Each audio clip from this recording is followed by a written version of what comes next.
Record if you like. Thank you.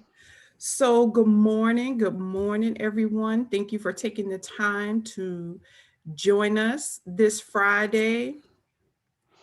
I'm sure Dawn Alt shared with you last week, Friday, on the previous call that she would be going out on some medical leave. And so she will not be here for a couple of weeks.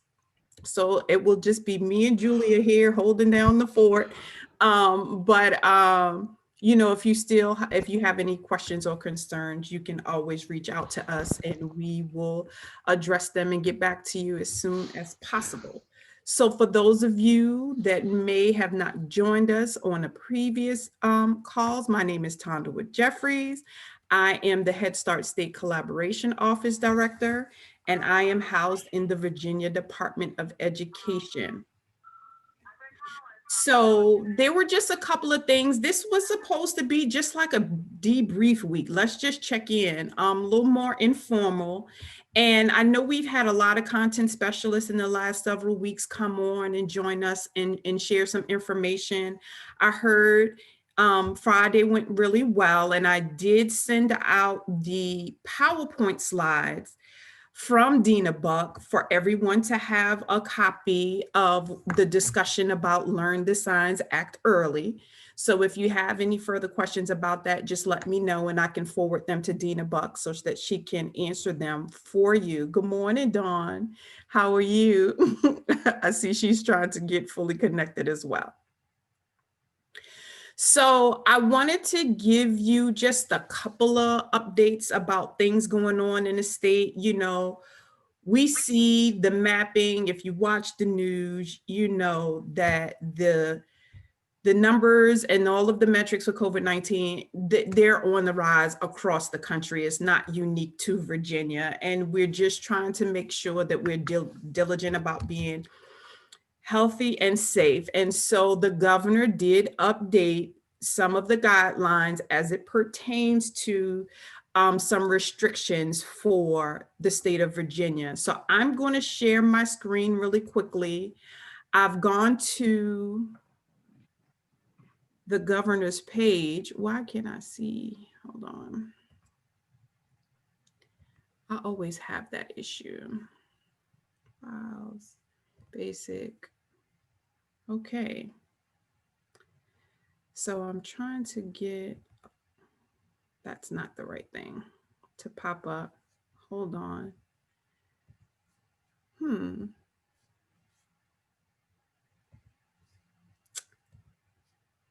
There we go. All right, so I wanted to quickly go to the governor's page just so that you can see what is here as far as the new statewide guidelines and measures that they're implementing since the numbers for new COVID-19 cases here are on the rise. The main things that you need to focus on are the reduction in public and private gatherings. So we know that once we hit phase 3, the requirements went up to maximum of 250 people, but due to the uptick in numbers, it's now limited to 25 individuals. They're in the process at the Virginia Department of Social Services of updating the child care guidance. That does not apply to schools and child care centers. They were specific to say that so that it doesn't mean that you can't have more than 25 children in the school building. That's not what that means. This is about public events that people are having, private parties, things of that nature. That is what that focuses on. But I wanted you to make sure that you're aware. And something that is essential to this update is the expansion of the mask mandate. So we know that most of our children, we were working with them on wearing masks, but it wasn't mandatory. It was on an as needed basis, and that will continue for any child under the age of 5. But any child 5 and older must wear a mask in a public setting.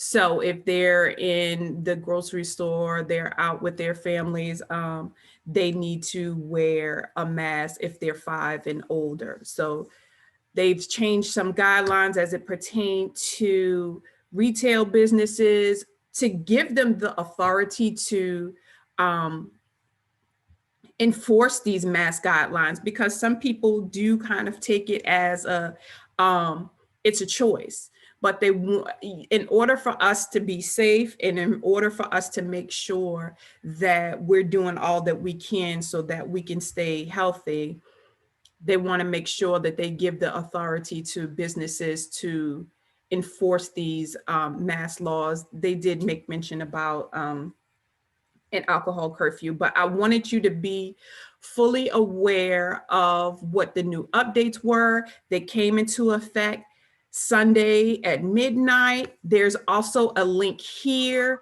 for the video where he explains why he just made these decisions and goes into a little more detail. So if you would like to look at that, you can definitely do that. But make sure that you're keeping up with this and you're paying attention to this, because if we continue on the trajectory that we're on as far as our numbers, there's the potential for us to go back on lockdown. Everybody's tired, we're exhausted from COVID, because we're just used to having the flexibility to be able to go and come as we please and interact on different levels. And so we've had to change what is considered normal for us. But the goal is to make sure that we don't have over 100,000 people just physically in the state of Virginia that are positive. So just watch the numbers, pay attention to the governor's messages when he sends them out. This is his direct page, governor.virginia.gov. So if you want to check that out, you can see that directly yourself. So Tondwa, this is Tammy Rittenhouse. How are you? Hi, Tammy. How are you? I'm doing well, thank you. Good. Listen, I've got a question about the mandate. So we interpreted that, even though we did understand that childcare in schools were exempt from the 25 in a building, we don't have any more than 25 people in any one room in any of our facilities. So that was not an issue for us. Okay. But we took the interpretation on the mask rule that children 5 and up would be required to wear the mask in the classrooms. Now, we were already encouraging parents, and most of our parents were opting to put masks on their preschoolers anyway. But what are other people's interpretations of that 5 years and up? So from my understanding, with the 5 years and up, if they're going to be indoors, that's what they're supposed to be doing. They're supposed to be wearing masks. That's my understanding. Like I said, I'm waiting to get the specific childcare guidelines if they have a separate interpretation, but that was my interpretation. Okay, great. Thank you. That is what we are doing moving forward. In fact, we have made the decision to just for all of our Head Start classrooms across the board to now require that children wear a mask while they're indoors at school, not eating or napping. Yes. And they can take them off on the playground. So, yes. Yes. And we've done training with the kids. So most of our kids were already doing it, but rather than trying to track in a mixed age group of preschool children, which ones are 5, which ones are 4, and we've already had a number of kids turn 5 in October and November this year. So just want to make sure that I'm kind of on the same page with everybody else. Thank you. Yes. And so, that helps with the level of consistency, because, nobody's stopping them at the door. Like, how old are you again? When was your birthday? Right. It just makes it a lot easier to manage in that regard. Okay. Really quick, Tammy, before I move on, what are your current enrollment numbers there? Do you mean like in each classroom? Just do you have a total just for all of the program? Okay, off the top of my head, I can't give you the new numbers. We have a full enrollment of 541 kids for early Head Start and Head Start. Our Head Start program has 285. Okay. We currently have 90 Head Start children of the 285 who have opted in for center-based classrooms. Okay. am just in the process of increasing our class size from 10 to 12, Okay. offering the opportunity for 2 more children to come into center base, because we had some parents who had opted for virtual at the beginning of the year who are now saying, can my child now come to school? And so we went back and looked at the data on attendance to see what our attendance looked like, and whether we, and square footages and all that kind of thing. And we feel like 12 is a safe number if everyone is there, but attendance is telling us that not everyone is there every day, so that's how we went about that. Unfortunately, we have begun that process and have begun to offering those slots, just as the numbers of COVID in the community are going up and things are kind of shutting down. So I'm not sure exactly where that's going to end, whether we're actually going to get those 2 additional kids in there or not, because we have parents who said they wanted to come in, and when we offer that center base slot, they may decline. So Yeah. we may be going from 90 to 108 center based, or we may not. I'll let you know by December 7th. That's great. And I know that we're just trying to be flexible, and we're adjusting, and the numbers will fluctuate. Right.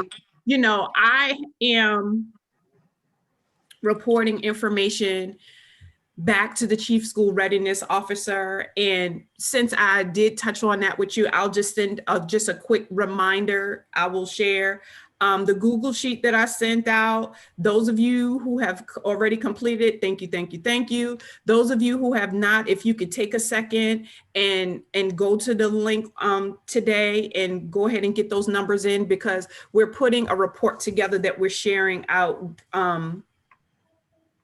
for the state, and it'll shape what we discuss when they go to the General Assembly. So I do that. Julia creates those for me, and I send those out because it's just one centralized area, and it makes it a lot easier for us to just get updated and share information, because the way things are right now, it's all about what your status is. Has that changed? Are you still virtual? Are you hybrid? And so that just keeps me in the loop of what's going on with your programs. So I appreciate your patience with me and taking the time to fill that out. But that is just a centralized area for me to be able to access pertinent information as it pertains to you all. And I use the information from that Google Sheet to report out for the state for what's going on in Head Start programs across Virginia. So thank you so much for that.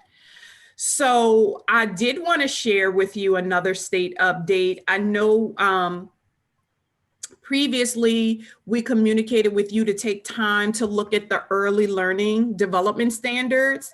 That was a project that was put together in partnership between the Virginia Department of Education and VCU. Some of you reviewed it and you put in your responses and your feedback, and they utilized all of that information while we had the final draft after all of the public comments had been reviewed. And Jenna Conway, who is the Chief School Readiness Officer, she presented them to the Board of Education yesterday. So kudos for that. So we know that next stage will be that they will approve them, and it is intended for them to be implemented into school-based programs and childcare programs effective the fall of 2021. So for Head Start, just know that they were very, very diligent about doing a in-depth crosswalk in alignment with the Head Start Early Learning Outcomes Framework. So these new early learning development standards will, they will make they will take the place of the milestones the Virginia Department of Social Services used to utilize, and the foundation blocks of development that the Virginia Department of Education used to implement, because those were more specific to specific age groups, and this covers birth to 5. So I just wanted to give kudos for that, because that was a major, major step forward. And we're looking at everything that we can do through this unification process to make things more uniform and bring all of these preschool programs in the early care education system together. So that's another step towards building that foundation for the unification process. So glad for that. That project was funded through the PDG grant. And so we're hoping that when we move on to the next phases, we'll have some more opportunities for Head Start to put their input in as we're shaping the landscape. So there were two things as far as the Office of Head Start. I'm going to share again. Let me see if I could pull this up. Why does that always seem to happen? Let me click on it so that you can see it. They have sent out from the National Center on Program Management and Fiscal Operations. They've sent out some information about self-assessment. So I know that is not on the forefront of everybody's mind right now, but it is a training. It is a training that they would like for people to take advantage of. And for those directors that are new, I think this could be beneficial to you. It is a self-assessment, your annual journey training. So it goes through all of the phases of what a self-assessment should be, and it should encompass. They have the overview of what it is, gives you some best practices, talks about things that you need to think about pre self-assessment, looking at your monitoring, thinking about the various phases of how to create your self-assessment, and then how to compile your finalized report. They give you strategies and thinking about the audiences that you will be sharing that information with. And there's a post-assessment planning phase as well. So of course, this is for any Head Start grantees, but I thought it was essential because it's also a training that can be utilized with Policy Council. I know that you have a lot on your plate and it's so much going on. It's a lot of different moving parts, and maybe self-assessment wasn't on the forefront of your mind, but even in the situation and the current climate that we're in, we still need to be introspective, and we still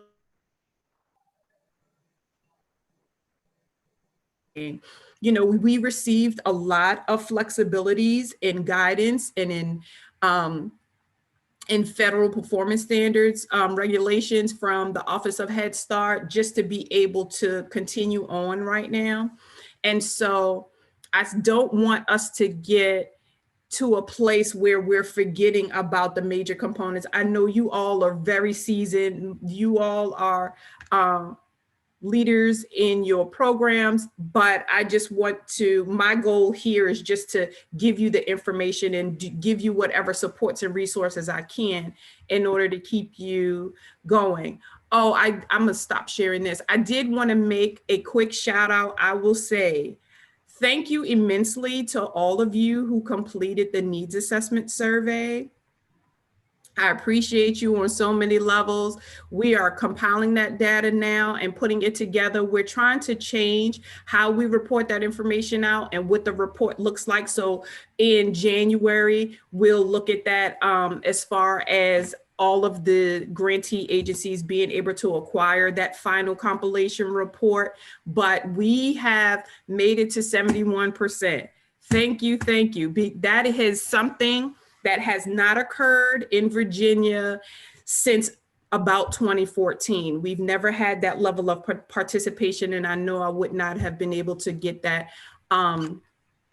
without you all taking the time to put that information in. It was essential knowing that the PIR was not going to be implemented this year. You didn't have to report that information out. So we just needed to have some type of data that will reflect what was going on for 2019, 2020. So thank you, thank you, thank you for that. It is very essential to this unification as well. I know I've mentioned that, and I don't want to beat a dead horse, but I will share with you that I've already received requests from different state agencies. Okay, when you guys finish the needs assessment, we need to take a look at that. We need to see what was going on in Head Start. We need to see what impacts COVID-19 had on programming. We need to see how the CARES Act funding was spent. Was it beneficial? We need to see if there's still a shortfall, if they still need to make up some of those gaps because they're trying to respond to COVID-19. So that is exactly what the needs assessment was for and why it was so essential to get it in. And also there is a new training and technical assistance app. I don't know if you are aware of that. The Office of Head Start has decided to create some new training and technical assistance apps in order for you to be able to access certain things. So they have one that focuses on the early outcomes, the early learning outcomes framework. They have one that focuses on a podcast where you can ask questions of the Office of Head Start in the national centers. They also have one that would assist teaching staff working with children that are dual language learners. So they have some resources, they give you some implementation strategies, and they also help you out maybe translating some words here and there. Not a full translation app, but just some keywords and phrases that you may need if you're working with children. Children who are dual language learners. And I thought that was a great idea because we're moving in a more technology focused era. This is something that many people would be able to take advantage of. I'm gonna pull it up so that you could just kind of see what the apps look like. I thought it was cute. You could, if you have an Android or an iPhone, you could just go to the Play Store or the App Store and you can download these apps. And this is from the National Center on Early Childhood Development, Teaching and Learning. So I thought these were beneficial. You know, you're on the go. Some people, of course, are working remotely. So this may be something that you can tap into that you may find that is helpful to you. So when you get an opportunity, just take a look and see how it works, if it's something that you would like to utilize in the future. I thought the Head Start Talks, which is the podcast, would be great because you could get some specific information from national centers that you may not have access to right now. So I wanted to share that. But I know moving towards the future, we're looking at the calendar. 2020 is almost over. I didn't know if we would ever make it here. So, but we have. We're almost at the end of November. And so next week, of course, we won't have a meeting because nobody will be at work, we hope. That everybody, I see you shaking your head, Shaki. We hope that everybody is at home enjoying their family in some way, shape, or form. But looking forward, we have a couple of Fridays in December. And if it's something specific that you want us to discuss, if it's somebody in particular that you would like to come on and join us, please let me know. What I've tried to do and working with Dawn as well, we put our heads together and we work really, really effectively together, but we've tried to ensure that the people that we invite on to communicate with you, that it's relevant to you, that it's information that you can implement and utilize. And we want to make sure that you can take that information and apply it to your programs. So I do have one inquiry, and it's from Emily Keenum. She currently works at the Virginia Early Childhood Foundation. She is the senior community liaison in the nutrition and health advisor there. She would like to join us for one Friday in December. And we have a lot of state initiatives that we've been working on. And this one particular initiative that she's a part of is for breastfeeding friendly and early care recognition. So we do have some early Head Start programs that are aware of this, that are participating, but she would like to come on to give us some more information about it. They've created some standards to go along with it. You get some training, you get a plaque, and a lot of childcare programs have utilized it as part of their marketing, so that when parents see that, you have some other certificates and some, oh, right. I see Katie. Thank you, Katie. She's participated. That's awesome. And so we're working to give the Head Start and early Head Start programs that are participating that recognition. So she would like to come on and join us and give some more in-depth information about it, so that you can see what it's about and see if it's something that your program would like to participate in. But other than that, I don't have an exact date that she will be available to join us, but it will be one of those Fridays in December. But if you have any other things that are specific that you would like to get more information on, or you would like us to discuss or have a content specialist join us, please reach out to me so that I can get them to join us. But I want us to think about moving forward. So coming up in 2021, we're going to be refreshed, we're going to be renewed, we're going to be thinking about the steps that we need to take moving forward. And do we feel as though the frequency of this meeting is meeting your needs? I want to make sure that if you want us to continue every Friday, not a problem. We can definitely do that. If you feel like we need to change the frequency, maybe every other Friday, once a month, whatever works for you all, that is my goal. But I just want to make sure that we have some level of consensus about if we feel like we need to shift or change. Any feedback, comments on that? How are we feeling? We thinking we need to space it out, or every Friday is okay with you? Chandra, I would say I like the every Friday, even if I don't have a specific question. It's just good just to be able to hear what other programs are doing. And I mean, we always say as we get ready to go through what will be a hike in possibly looking at programs that are not open now, reopening in January. It's just refreshing just to have this platform to be able to come on. And I want to say thank you too for just again providing this, and the guests that you have invited. We wouldn't have gotten this if we hadn't had COVID. And so I think we have access to talk to CACFP and regional office and just all of DOE, and so I think this is valuable. I would like to see it continue to be every Friday. Thank you. And I see Tammy, she echoed your sentiment as well in the chat. So thank you. Anybody else? How are you feeling? I just wanted to add to what Shaki said. I agree 100% that every Friday makes sense, particularly during these times. I also appreciate the recordings. Oftentimes my district schedules meetings at this time, and I either am able to send another one of my team members, or we listen to the recordings to make sure we get all the information. But there hasn't been one meeting that we haven't gleaned some great information that we could use. So I would appreciate every week. Good morning. This is Angela from Tri-County. Morning, Angela. Hi, how's everybody? Good. I'm usually quiet, but I think I better speak up for this one. Okay.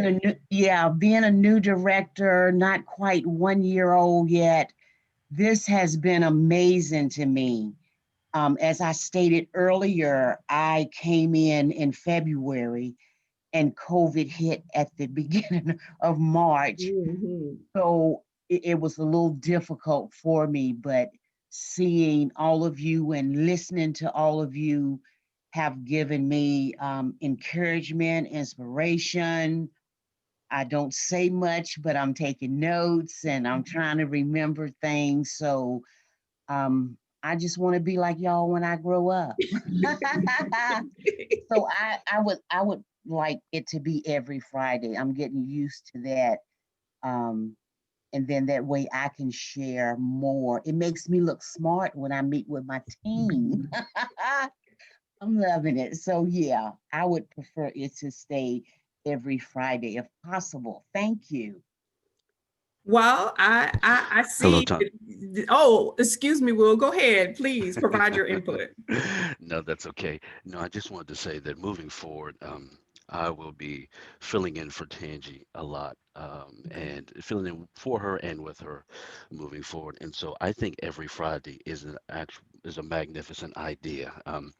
Just as what many of you were saying before, just the opportunity to get a chance to share resources and to see what each program is doing. It's very helpful because sometimes you may hear something other programs are doing and it just kind of may stimulate your mind and arouse your thinking a little bit, and you might can shift your direction with some things. So I really like this idea, especially now, because the reality of it is, we draw strength from one another even though we're far, but we're coming together in one place and being able to just kind of talk about some things, and again, just kind of sharing each other's pain and happiness. So I love this idea. I'm 100% on board with that, Tandor.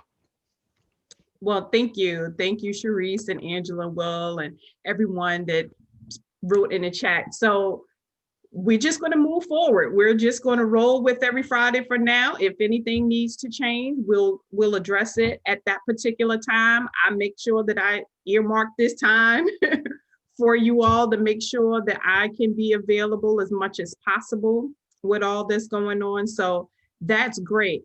I did see that there was a question in the chat. Look, I'm not used to multitasking. Lord, I'm used to Dawn helping me out. So I got your back. I'll get you. I'm sorry, Julia. So I did see that a question did come up in the chat, and I think it's essential. Is anyone implementing any type of COVID stipend or hazard pay? And if so, how? Has anyone utilized some funding for that? I'm saying no. I'm seeing head shaking no. I'm sorry, Conwell, can you ask that question again? I'm sorry. Sure, no problem. So is anyone implementing any type of COVID stipend or hazard pay? And if so, how? We did for our summer program, but we're not now. We actually did we drafted a policy for consideration to our board.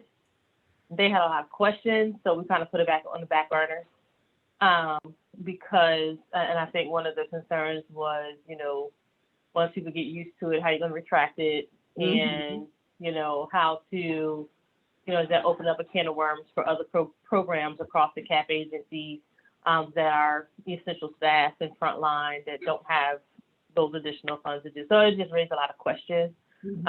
So we drafted a policy but we just let it go. But for summertime, when we did the summer program, those that worked the summer program, we provided an additional stipend for doing that. Thank you for that, Shaiki. And I do remember that you said that you did implement that in the summer. And, when you think about things of that magnitude, like she mentioned, you have to think about the sustainability. How are you going to be able to continue that? Because we do not know when we'll get back to normal. We don't know when COVID will be over. We know that there's a vaccine. We don't know when everybody will have access to it, who or what. We may still be in this holding pattern till June. We have no idea. So you have to really consider that. Would you be able to sustain paying those people that extra sum? And you have to be able to justify it for that period of time. And also, as she mentioned, there may be other programs that can't afford to do that. So thank you for your feedback on that. Julia did send a reminder to everyone that registration is still open for the Health and Family Institute. So if you would like to participate in the Virtual Family Health Institute, it is next month. And they also have a second part that will be in January. And she also sent out registration for Teaching Tuesday training. So that registration is still open. I think it's a great idea. Thank you so much for that, Julia, that we can all take part in. So if you have any questions specific to the Teaching Tuesdays, follow up with Julia and she'll share that information with you. So we have that out of the way. At this point, I really didn't have anything specific. I was just trying to give you some updates, but did anybody have anything they want to share? Just how you doing? Or how are things going for you? Fine, with me again. I'm ready for my break, so I'm just so ready for Thanksgiving break. We're not having Thanksgiving dinner. We normally have it here at my house, and so I prayed about it, thought about it, and prayed about it some more. And then I went on and just sent the family text that, you know what, I love y'all enough not to host Thanksgiving this year. I am going to cook. If you want a plate, I'll have a to-go box. You can come get a plate to go. But anyway, regardless, I'm just ready for the break from virtual school, virtual work, Zoom, and all of that. And it's a fifth Sunday, so we don't even have church next weekend. So I'm just so excited. But I did want to mention two things real quick that kind of fell off of my radar, but I got an email from NHSA this morning that the Administration for Children and Families is having the National Research Conference on Early Childhood. It is no cost. You just register the morning of the event, and it's November the 30th through December the 3rd. And then when Alita was here, we did a lot of work around trauma-informed care. And one of the things that the directors wanted, or that was in the works, was to train the trainer for programs to have trained staff to provide the trauma-informed care training. So anyway, John Richardson Love is doing a train the trainer in February. He was scheduled to do one, and I had registered for the one that was supposed to start on November 30th, but I was the only one that registered, so obviously that was canceled. And it is he has another class starting in February. So just wanted to put that out there in case any other programs are interested in having any of your staff trained. I'm going to do the training as well as one of my bilingual family advocates so that she can do the training in Spanish for families or staff. And it's $300, but I think it's worth having it, especially at that point. I hope we're really coming out of COVID, like really coming out of this pandemic. So just wanted to put those two things out there. Thank you so much, Shaki. If you send me the information about the trauma-informed care, I can send it out to everybody else. I do have the link for the National Research Conference, and so I will send that out. There are a plethora of subtitles, subjects that they'll be discussing. I mean, anything from A to Z. So I feel like it could be extremely valuable. As she mentioned, again, free. We love free. So anytime that we can glean some information is always great. So I will send both of those out to everybody. So you'll have those registration links and you can make a determination whether you would like to participate or not. And, you don't have to participate in every session, but at least be able to choose something that is specific to you. That would be helpful and great.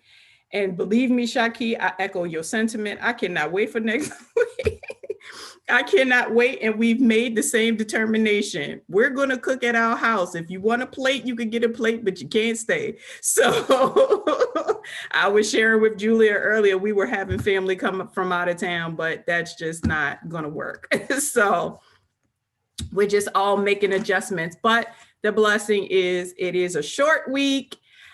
if anybody needs me, if you need any follow-up, I will be working Monday and Tuesday full days, and then we get a half a day Wednesday. So I will be at work and I will be available if you need me for anything at all. But I know that's not the case for every person. I think I'm one of maybe one or two of us will be the only ones working at DOE next week. Everybody else has determined to take their vacation, but I'm just trying to save mine a little bit because I'm new. So anybody else, how's it going?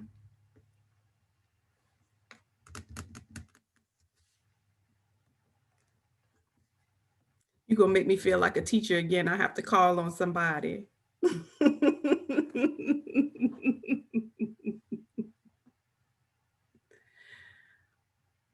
Conduit, Tammy Rittenhouse had asked earlier if there was a way, she thinks she made an error on the self-assessment. Can she make a correction? Okay, Tammy, what you would need to do is follow up with Sue Murdoch. So in the email that I sent you with all of the links, her contact information is there. Follow up with Sue Murdoch and let her know when she can make the adjustments for you now that the actual survey is closed. So that shouldn't be an issue because we're still calculating. We're not at the phase where everything is already compiled and completed. So you should be fine. Reach out to her, just let her know, especially since you know where you needed to make the adjustment. That shouldn't be a problem at all. So thank you for letting me know that.